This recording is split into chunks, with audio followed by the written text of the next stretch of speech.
Bueno, estamos aquí en el Hostal Santa Fe compartiendo un momento de reflexión sobre la presentación de un libro, ahora Alfonsín, aquí en nuestra ciudad.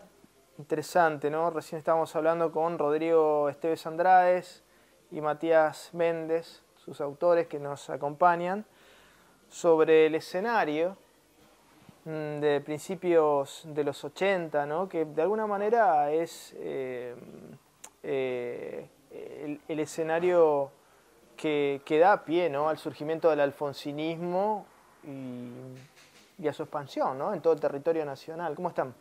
Bien, ¿cómo estás? Muy buenas tardes, ¿cómo estás vos? Muy bien. Bueno, ese momento es un momento muy particular, ¿no? La salida del balvinismo. Balbín fallece en el 81, como recién charlábamos, y su liderazgo iba declinando y paralelamente ascendía la figura de Raúl Alfonsín, ¿no? Guerra de Malvinas, posteriormente, y esa campaña del 83 que marca el ascenso, ¿no? Definitivo de la figura de Alfonsín a nivel nacional.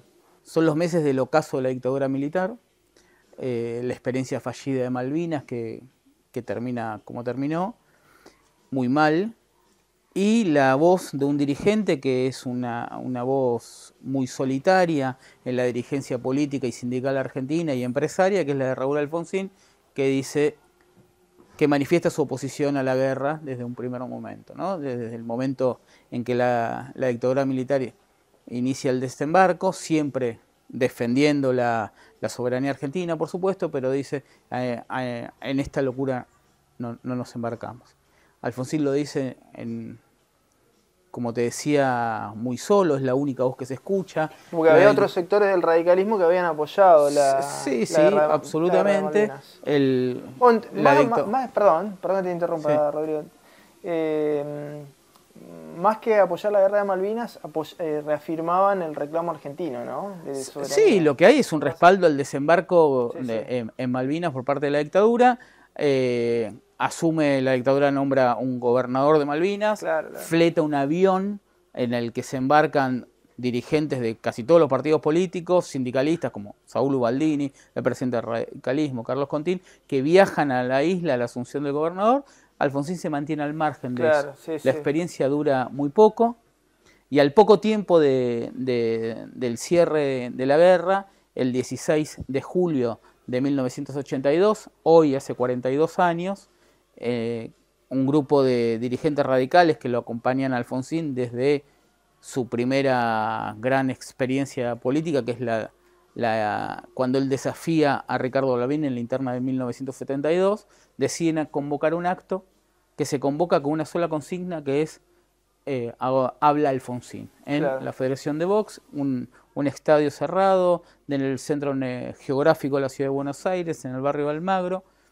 Se convoca con algunos volantitos muy precarios, con un aviso muy pequeño en la revista Humor, y se convoca cuando estaba absolutamente prohibida la práctica política por parte de la dictadura militar. No se sabía qué iba a pasar, si ese acto se iba a prohibir, si iban a entrar policías al acto. Hay algunos diálogos entre algunos organizadores y fuerzas del gobierno militar, hasta que a última hora de ese día, de ese acto, la dictadura saca un decreto y levanta la veda política, y a partir de ahí se habilita la participación política. Por eso en nuestro libro ese es nuestro recorte histórico, del 16 de julio del 82 al 30 de octubre del 83. La Federación de Vox se llena de gente, se corta la calle, que era algo inédito en esos momentos, se corta Rivadavia, se corta Castro Barros, quedan miles de personas afuera. Habla primero Marcelo Stubrin en representación de los jóvenes y habla Raúl Alfonsín, que ya es un Raúl Alfonsín que comienza su camino como candidato. Rodrigo, bueno, ¿por qué en este momento ahora Alfonsín? Es una pregunta de cajón, ¿no? Pero necesaria también. Sí, creemos que en una medida es un un rescate de una epopeya y una gesta popular que por ahí a veces es olvidada, que es la del 83, ¿no? En ese momento tal vez uno puede pensarlo todo como un hecho fortuito por el final de la dictadura, por la caída, por la tragedia de Malvinas, pero en verdad también hay mucho de poner el cuerpo de parte de la población. El grueso de la gente concurrió a los actos, los transformó en actos masivos. Esos actos eran verdaderos actos de críticas muy duras a la dictadura. No hablemos solo de Alfonsín, hablamos también de los actos del peronismo, de los actos del partido intransigente en ese momento, hasta los propios candidatos conservadores, Manrique, Alzogaray, criticaban muy duramente a la dictadura y la gente concurría masivamente a esos actos. Es decir, hay una opción de la sociedad argentina de decir, basta también, con esto, exacto, basta con esto. Ese hastío, que en algún lado puede ser un agotamiento del proceso político de la dictadura, también es un agotamiento en las calles. Y esto es lo que queremos rescatar un poco también, el compromiso del conjunto social que cayó en el olvido. Nosotros tuvimos una historiografía oficial en los últimos años, sobre todo producto del peronismo en la etapa del cristinismo, que hizo como una oda a los años 70, ¿no? Entonces, llenos de libros hablando de los 70, de la guerrilla, de los enfrentamientos, de un proceso que realmente fue fallido. Entonces digo, hasta una oleada de un neocamporismo soft, amable. Sinceramente, fue un periodo fallido. Lo que no fue fallido es el modelo del 83. Y en esto creo que se abre una discusión. ¿Por qué no fue fallido? Y porque hasta ese momento tuvimos 53 años de democracias y dictaduras, o democracias de baja intensidad, o dictaduras que directamente proscribían. El radicalismo no podía participar en las elecciones en los años 30, el peronismo no pudo participar en las elecciones en los años 60. Es decir, este tipo de cosas sucedían y sucedieron durante muchos años y casi se naturalizaron en Argentina. Bueno, del 83 en adelante hay un corte que cambia por completo. La Argentina tiene elecciones continuas, la Argentina se maneja sin vetos, sin proscripciones, claro, sin exilios, y por sobre todas las cosas la Argentina tiene alternancia política. Sí, Después sí. Si las respuestas no llegaron es otro tema. Claro, lo podemos charlar otro día. Eso es un tema, es innegable que en lo institucional es un adelanto. La situación que se da desde 1983, en lo formal por lo menos, a nivel que no es menor, ¿no? La cuestión de la institucionalidad. Pero sí, es cierto lo que vos decís, Rodrigo, o sea, hay una gran deuda social, ¿no? Porque si uno ve la estadística es algo que bueno, que nos tiene que llevar a reflexionar como argentinos, más allá de las posiciones partidarias. Sí, absolutamente. Sí, que te diría también, compartiendo lo que vos estás diciendo, que esa deuda social también se inicia con la dictadura militar, porque hay un dato que nunca se tiene en cuenta en la evaluación del proceso democrático, que es que Alfonsín asume el gobierno en el medio de una crisis inflacionaria, ¿no? A un banco central que prácticamente no tiene fondos, hay inflación, la inflación está desatada, hay crecimiento del desempleo. Esa es la situación económica que hereda Alfonsín.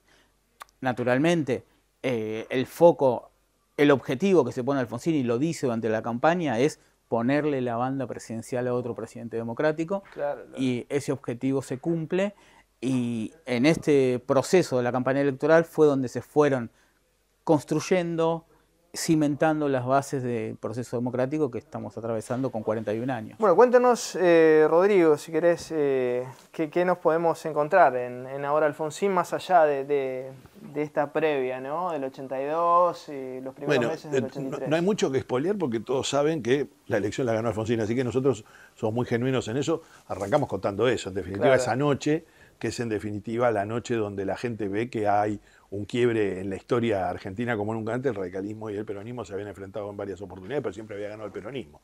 Esta por primera vez gana el radicalismo. Por otro lado, lo que hay es un largo capítulo hablando del peronismo para poner en estado de situación, porque contar a Alfonsín como guía de la historia que hacemos es lo natural, porque el libro se llama Ahora Alfonsín, porque cuenta la campaña triunfante, pero también hay que contar a quién tuvo que enfrentar. Entonces hay un capítulo muy importante que narra cuál era la situación del peronismo en el 82 y 83, que es una situación muy distinta a la que en general reconstruye el lazo social en las calles. Cuando preguntan los 80 del peronismo, la gente lo identifica a Antonio Cafiero, pero Antonio Cafiero todavía no irrumpe en la política con el peso que irrumpe después del 85, de mediados de los 80. Sí, la renovación viene después. Exacto. Entonces, en el 82-83 el peronismo es un peronismo todavía muy atado a los 70, y muy atado a aquella patria metalúrgica que triunfa por sobre la patria socialista. Había sido la gran dualidad del peronismo en el gobierno del binomio Perón-Perón. Entonces, poner un poco el foco en eso. Después hay un capítulo de peso sobre lo que fue la publicidad. Alfonsín tiene una decisión personal que es un quiebre en la historia política del radicalismo, pero también en la historia política democrática nuestra, que es darle las herramientas a los publicistas para que manejen la campaña. Es decir, eso es notorio, ¿no? Eso sí, claro. Y ahí hay una decisión política muy fuerte de Alfonsín de romper con un lazo histórico que era el radicalismo, haciendo su afichecito y replicando campañas sin ninguna estrategia publicitaria. Alfonsín es un nervio motor de esa campaña suya, entregarse a la publicidad con confianza, confía en esos tipos, confía en esa gente, que son gente que viene de la mercadotecnia, es decir, claro, vienen de un circuito total, pensemos 42 años atrás, tipos muy exitosos, trabajando gratis, que vienen de grandes corporaciones y de grandes empresas de publicidad, entre ellos liderados por David Rato, que era un gran publicista de la época, y Alfonsín se entrega a eso es importante. Y después es una especie de road movie. Claro. Nosotros lo que contamos es casi el día a día de la campaña hasta octubre. Matías, supongo que están recorriendo el país, ¿no? Con este libro. ¿Cuál es la meta de ahora Alfonsín? Mira, nosotros nos propusimos contar esta campaña porque nos interesaba sobre todo contar, por un lado, la épica de una sociedad, el proceso que hace una sociedad para construir su propia democracia, ¿no? Nosotros decimos que es el relato de una epopeya democrática, y nos interesa contar eso.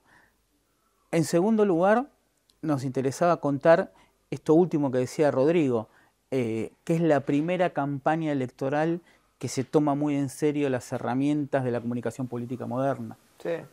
Hoy muchas de las campañas electorales donde trabajan la publicidad, en algunos casos entregada por completo a la publicidad, están fortaleciendo herramientas que ya se usaron en el año 83 y que en el caso de Alfonsín condujo la política, pero fue instrumentada por los publicitarios, y eso también nos interesaba contar.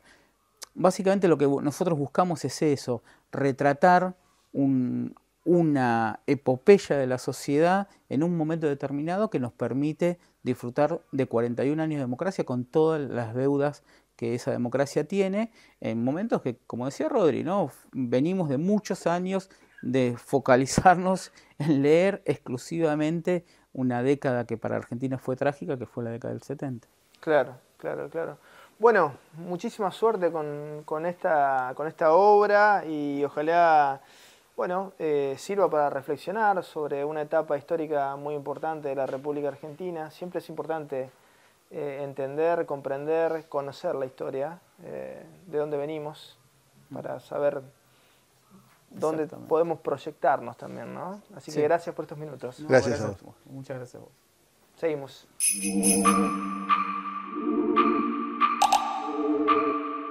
Pedí tu préstamo personal para lo que vos quieras. Solicítalo por Home Banking, app o en nuestras sucursales. Te damos hasta 30 millones de pesos y devolvelo en hasta 60 meses. Banco Santa Fe. Acá, para vos. Cuando el agua pasa, hay vida. Hay relax. Hay progreso. Hidroplast. Redes e instalaciones domiciliarias e industriales. Sistemas de riego. Bombas y artículos para piscinas. Si es agua, pasa por Hidroplast. Francia 3020. Blas Pareras 6498.